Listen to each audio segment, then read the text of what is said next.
As we begin with the topic of differentiation, let us understand the concept of what is called as derivative of a function from the geometrical perspective.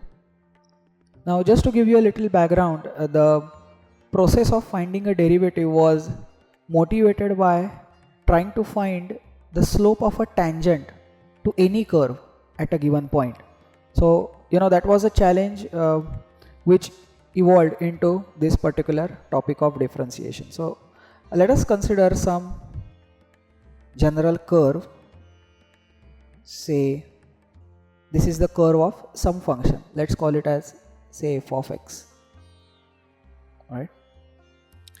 And at some given point, let's consider this is that particular point.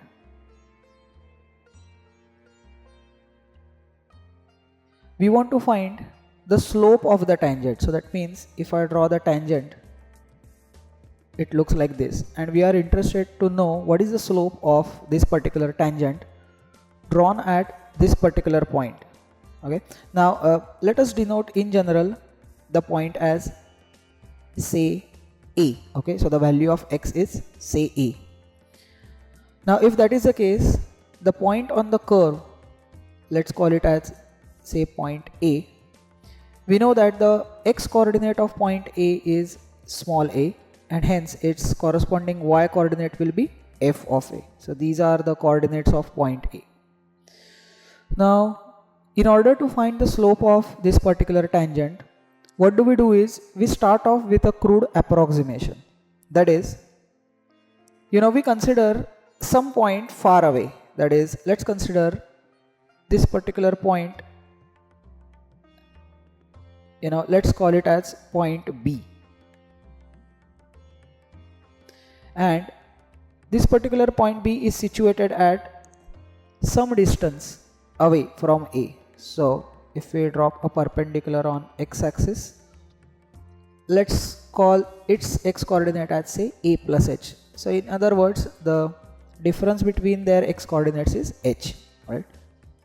Now if we see the coordinates of point B, its x coordinate is a plus h. So therefore obviously its y coordinate will be f of a plus h. Alright. Now if you look at line AB, which is nothing but we can call it as a secant AB because it cuts the curve in 2 points A and B. Right? Now can we write the slope of secant AB, that is slope of secant AB is equal to, we know that by the formula of finding out the slope, that is y2 minus y1 upon x2 minus x1.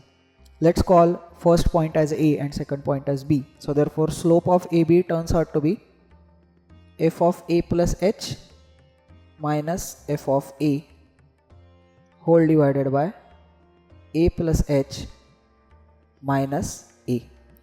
So that is nothing but f of a plus h minus f of a,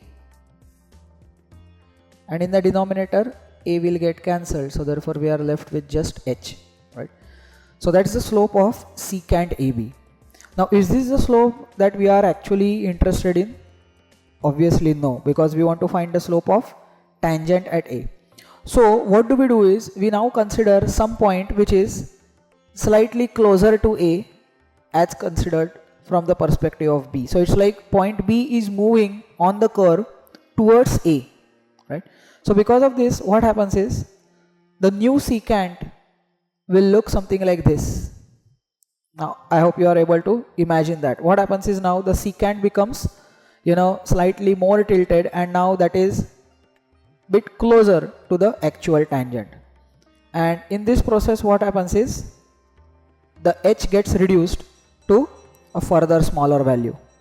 So now you can imagine that if we go on reducing h, ultimately in the limiting condition when that h tends to 0, the secant AB will eventually approach and become the tangent at point A.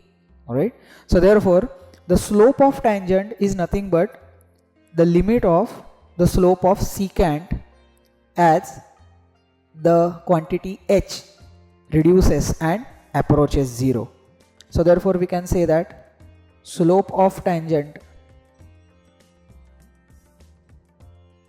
at A is nothing but, we know that it has to be the limiting value of the slope of secant. So therefore we have to find the limit of slope of secant, which we have just found above, is f of a plus h minus f of a whole divided by h, and we take the limit as this particular difference h tends to 0. Alright. Now this particular quantity that we have obtained at the end, it represents the slope of tangent at A, and that is what is the concept of derivative. So this particular limit is called as the derivative of the given function, that is f of x, at a particular point which is x equal to A. Right. Now that is because, why we have to specify the point is because if I just say that find out the slope of tangent to some curve, obviously the question is at which point, isn't it? So to draw a tangent, we first must know at which point we have to draw the tangent. So therefore we have to remember that the derivative of any function is always defined at a particular given point. Okay, so let us go ahead and now just recap the formal definition of the derivative of a function.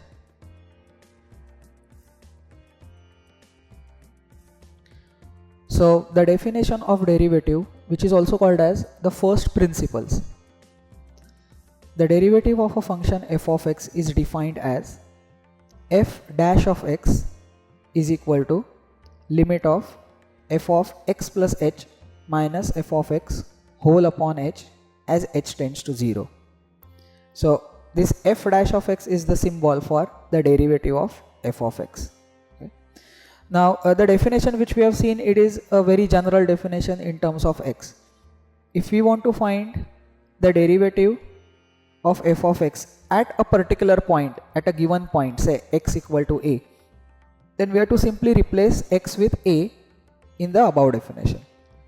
So therefore we write it as f dash of a is equal to limit of f of a plus h minus f of a whole upon h as h tends to 0. Okay. So whenever we are asked to find the derivative of a function using first principles, we have to basically evaluate this particular limit shown. Okay, let's move ahead to the next. Now here remember that we have to understand the wording, that is a function f of x is said to be differentiable at x equal to a provided its derivative at x equal to a exists.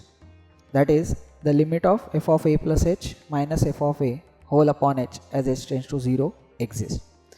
So, so that just means that a differentiable function means that its derivative exists at a particular point.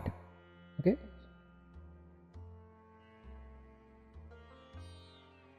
Moving ahead.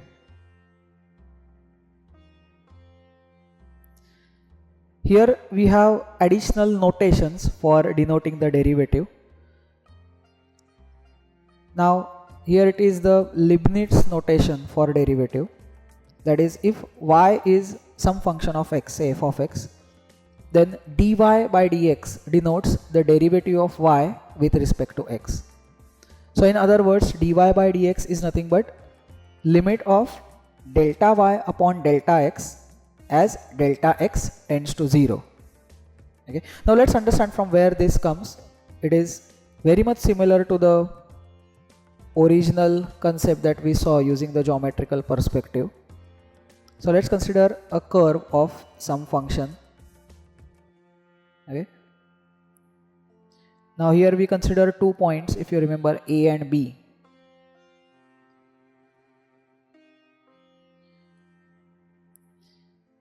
Now the tangent at point A looks like this,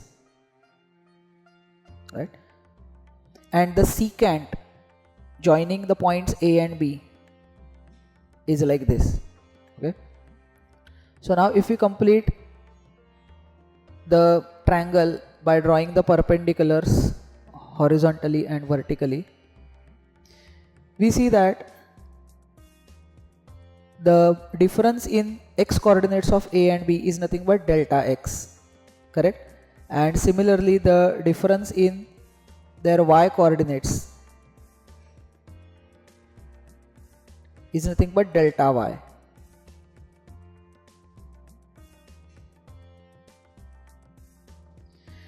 And therefore we know that the ratio of delta y upon delta x is nothing but simply the slope of secant AB. And therefore as the quantity delta x becomes smaller and smaller, the slope of secant will tend to the slope of tangent in limiting condition. So therefore this is just a different notation for the derivative. In fact there are few more notations as given in the last note here. That is, there are other notations also for derivatives, namely f dash of x is same as dy by dx, that is also denoted by y dash, so the dash represents the derivative, and sometimes that is also denoted by y1, so that stands for the derivative of y evaluated for the first time, so that's called as the first derivative. Right.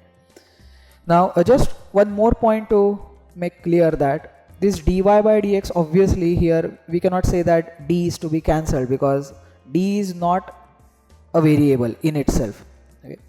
The dy by dx actually means that the derivative of y with respect to x. So that means dy by dx stands for d by dx, which is called as the differential operator, and that operator operates on the variable y. So that means it is d by dx of y. Okay. So that is a clearer meaning of the Leibniz notation. Now based on this we will solve few examples on how to find the derivative using the first principles, that is the definition of derivative as a limit.